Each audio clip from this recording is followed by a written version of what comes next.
Vol Téléguinée, Gadel Janvier. Chaque jour. Tout jour à 4 h. Le matin à 8 h. À midi, midi tapant. À soir, 8 h. Télégamme, Téléguinée Magazine, chaque dimanche, 4 h l'après-midi. Nouvelle Téléguinée, sans commentaire, sans voix monter, Gadel Janvier.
Que nous éprouvons au niveau du ministère d'avoir le Premier ministre avec nous pour lancer cette cérémonie.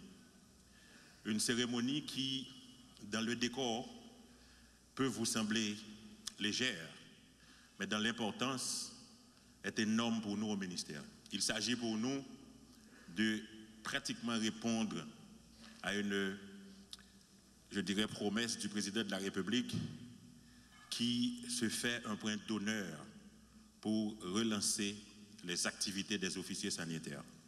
Sur le poster derrière moi, vous lisez 3 mots: promotion, prévention, protection. Ceci pour vous dire que dans un pays comme Haïti, où les ressources sont limitées, la prise en charge des problèmes de santé dépasse largement la capacité du système à les financer. Donc il nous faut effectivement miser sur la prévention. Et la prévention, c'est votre rôle premier. La protection, c'est votre rôle.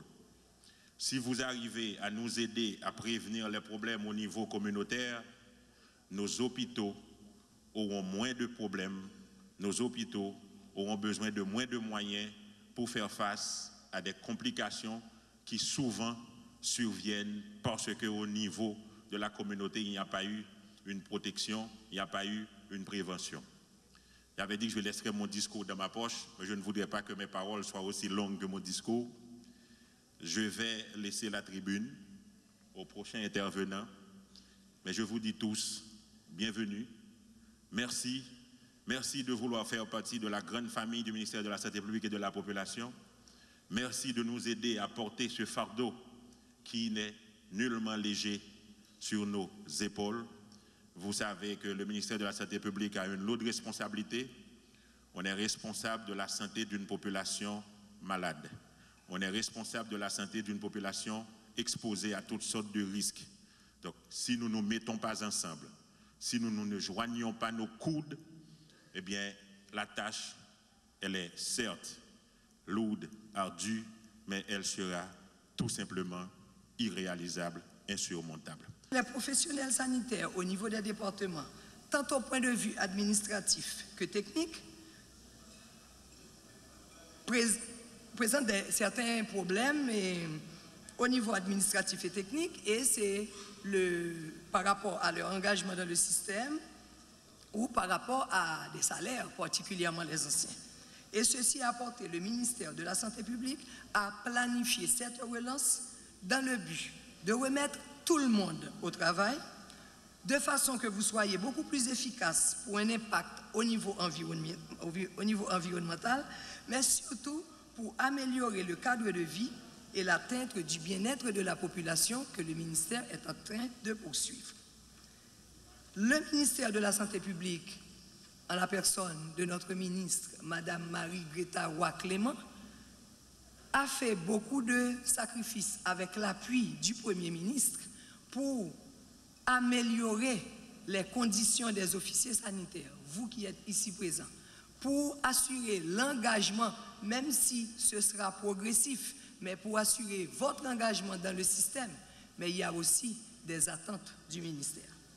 Parce que le ministère de la Santé compte beaucoup sur vous pour faire preuve de professionnalisme et d'engagement dans votre travail.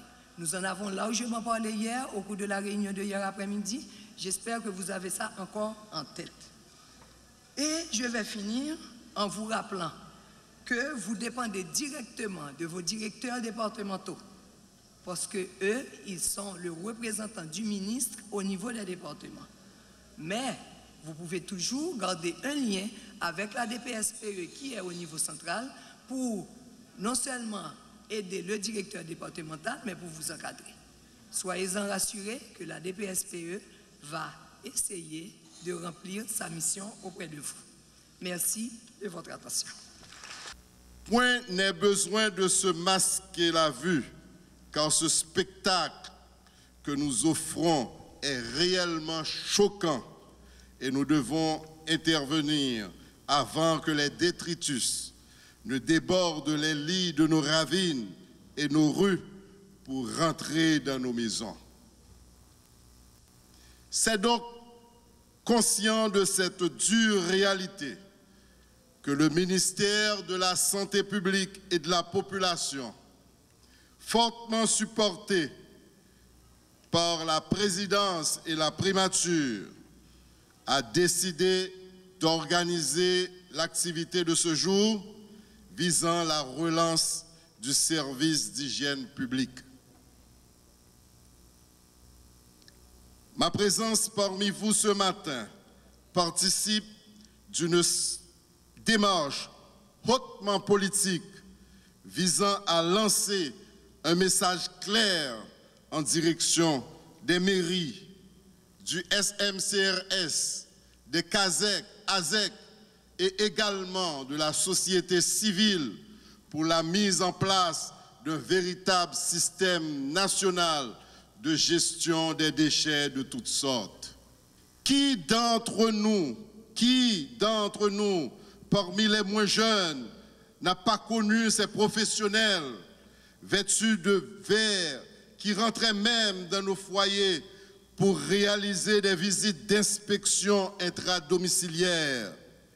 Ils étaient à la fois tolérés et parfois même décriés par les marchands ambulants. On criait leur passage dans les marchés et surtout les abattoirs où aucun animal ne pouvait être abattu sans leur aval. Mesdames et messieurs, c'est le portrait de ce personnage craint et respecté qu'on dénommait officier sanitaire que je viens de vous peindre. Comme qui dirait, nous sommes obligés de replonger dans notre passé pour solutionner des problèmes de notre présent. Ce sont ces jeunes appelés à assurer la relève et redynamiser le service d'hygiène publique que nous présentons par devant vous, chers compatriotes. Vous allez devoir apprendre à suivre leurs instructions, à respecter leurs consignes et à moduler vos comportements et réflexes en parfaite harmonie avec les prescrits de la loi régissant la matière. Pour avoir reçu une formation théorique et pratique des plus modernes, et cela grâce aux experts recrutés par l'Université de Tulane pour assurer leur formation, je peux vous dire que la compétence est là. Je profite donc de cet espace pour remercier nos amis de Tulane University qui ont répondu aux attentes du ministère de la Santé publique et de la population en garantissant l'excellence de leur formation. Nous profitons également pour remercier nos amis du Center for Disease Control.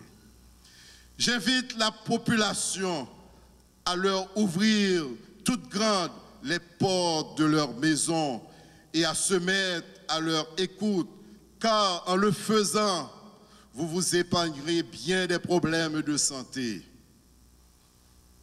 Ils porteront leur uniforme, leur badge, leur casquette pour remplir leurs fonctions et auront la possibilité de recourir à la police ou à la justice pour faire respecter leurs recommandations, surtout quand le fait délictueux incriminé peut mettre en danger la vie d'un membre de la collectivité ou de toute une population, et les inviter à toujours utiliser la voie du dialogue et de la concertation pour résoudre les problèmes auxquels ils seront confrontés dans l'exercice de leur métier.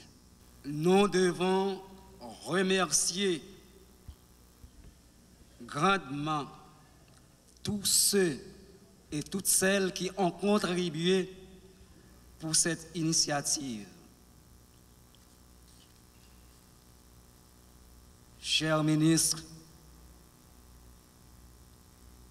chers directeurs, nous ne savons comment vous honorer pour ce travail, pour ce don gratuit et combien élogieux offert à la population haïtienne qui s'y attendue.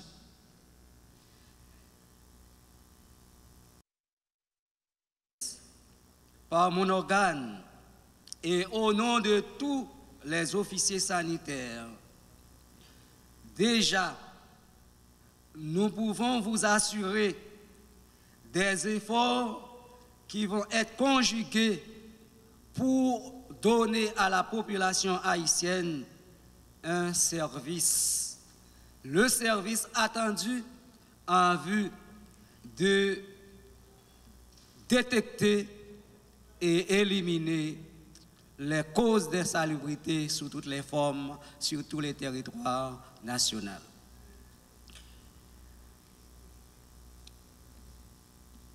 Chers officiers sanitaires, chers collègues, chers officiers juniors, le pays et la population tout entière attendent beaucoup de vous. Enfin, nous devons féliciter le ministère de la Santé publique une fois encore pour cette initiative qui, j'espère, va trouver et va porter des fruits pour changer l'environnement de nos villes. 3 instituts de formation installés dans l'Ouest, le Sud et le Sud-Est ont été créés récemment en 2015 pour permettre à des jeunes venant du Grand Sud, du Grand Nord et du département de l'Ouest de suivre des cours théoriques et pratiques en conformité avec les normes internationales, les habilitant à remplir valablement leurs activités sur le terrain. Malheureusement, depuis qu'ils ont reçu leur diplôme, ils n'ont pas été intégrés dans le système et je crois que c'est une importance cérémonie ça aujourd'hui parce que moun sa yo te là, nous avons besoin mais pas dans le système non. Donc il y a venu avec anciens yo pour être capable de travailler sur le terrain. Donc moi je voulais dire que moi compter en pile sous yo. Yo pral joindre en pile difficulté, li pas facile parce que son bagage qui était sorti dans mœurs nous, son bagage qui était sorti dans tête nous. Yo pral joindre en pile difficulté mais m'a demandé yo tout en pile calme, en pile sérénité pour être capable accomplir ça yo gen pour accomplir.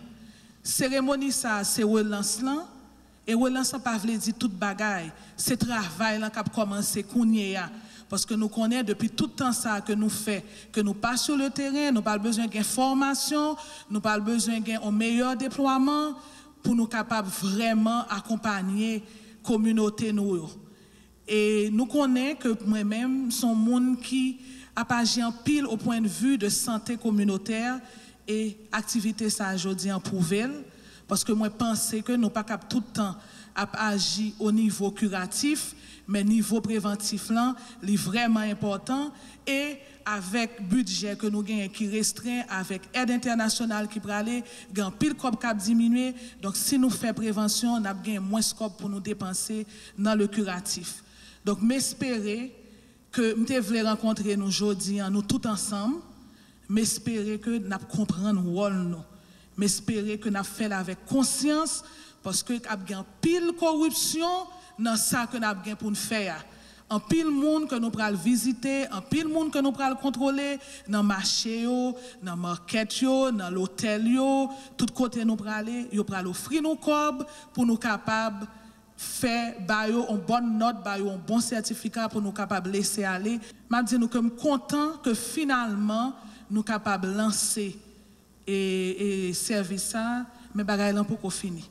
Ce n'est que le début. Le gros du travail nous attend et je compte sur les directeurs départementaux ici présents pour accompagner ces officiers et ces inspecteurs et ces techniciens sanitaires. Donc, encore une fois, je ne saurais terminer mes propos sans saluer l'initiative de mes prédécesseurs, particulièrement la ministre Florence Guillaume, qui ont contribué, particulièrement elle a contribué à la mise en place de l'école des inspecteurs sanitaires et c'est pourquoi vous êtes là aujourd'hui. Donc bon succès, bonne route pour cette longue carrière qui vous attend.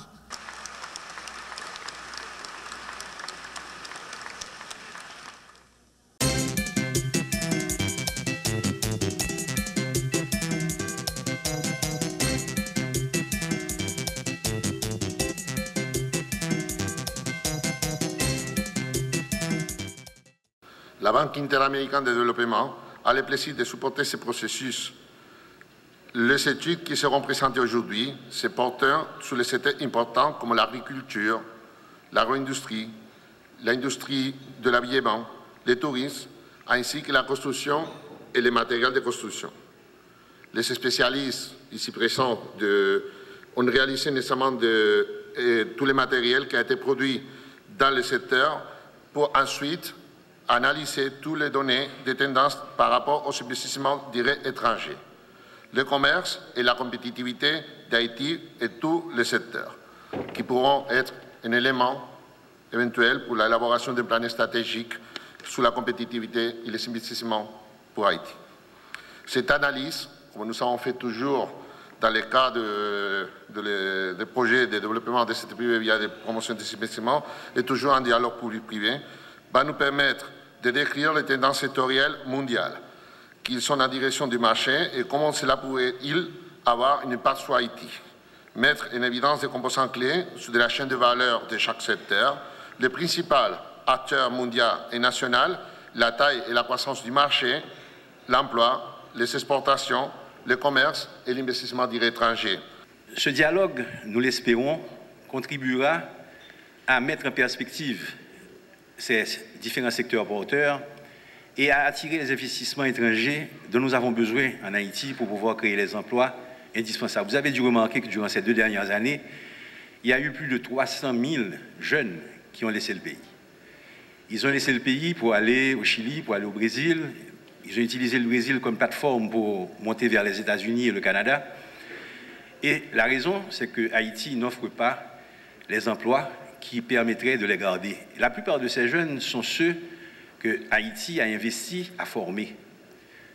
Et c'est triste de voir que nous avons cette hémorragie qui est en train de nous rendre encore plus fragiles. Donc si nous arrivons, et si vous travaillez avec le gouvernement, et je parle à vous, membres du secteur privé, si vous travaillez avec le gouvernement et avec les bailleurs, à vraiment offrir à travers ces secteurs des opportunités d'investissement à ceux qui s'intéressent à Haïti. Haïti est un pays vierge où tout est à faire. En ma qualité de chef du gouvernement, je prends plaisir à vous souhaiter la bienvenue et vous remercie d'être présent à cet important événement organisé par le Centre de facilitation des investissements.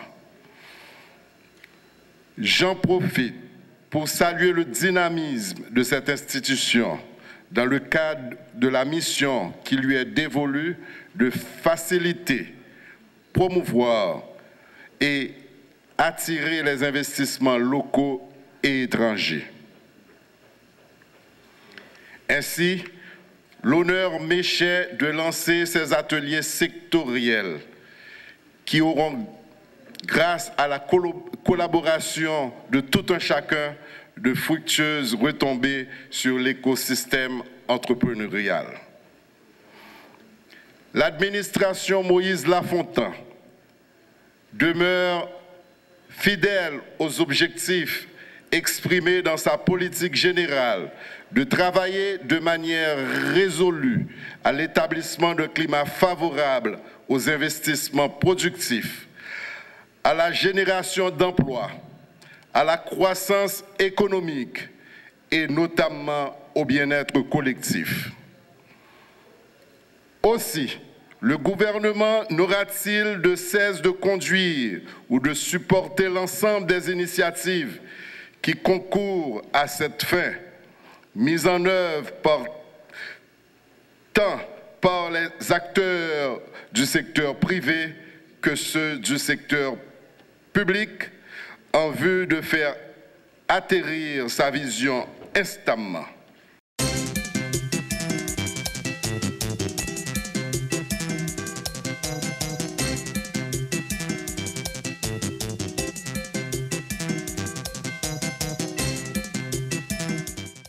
Aujourd'hui, nous avons deux activités. Alors, matin, nous commençons avec validation atelier sectoriel, qui c'est en fait étude que nous avons fait avec des experts internationaux et locaux, qui étaient même venus sur le terrain, discuter avec plusieurs acteurs qui sont dans le secteur privé, des gens qui sont dans le secteur public, sous différents secteurs que le gouvernement a identifiés comme secteur clé pour Haïti. Alors, c'est ça c'est la première partie matin. Et puis, plus tard, on a bien un lancement aujourd'hui en catalogue en ligne de produits exportables que Haïti gagne pour l'offrir. Et qui ça, catalogue, ça gagne comme contenu? Alors, on gagne tout produit, ça veut dire que produits qui touchent l'agriculture, produits qui touchent et services, et tourisme, tout secteur clé que nous identifions, produits que nous avons exportés. Donc, exportation, ça, nous visons faire sur qui base et à partir de qui ça?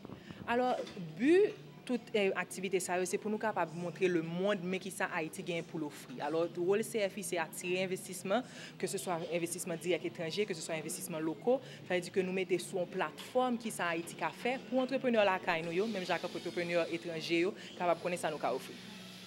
Donc, sur le plan économique, est-ce que nous pensons que ça a une grosse retombée pour Haïti?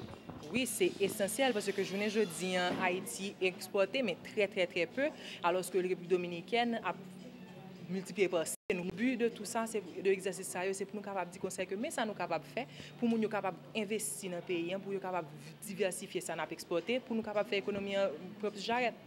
Donc, différents acteurs ça qui ont identifié dans le domaine exportation, est-ce que y a un accompagnement y recevoir de côté CFI? Pour le moment, CFI beaucoup accompagner nécessairement exportateurs. On peut identifier secteur, on identifier produits.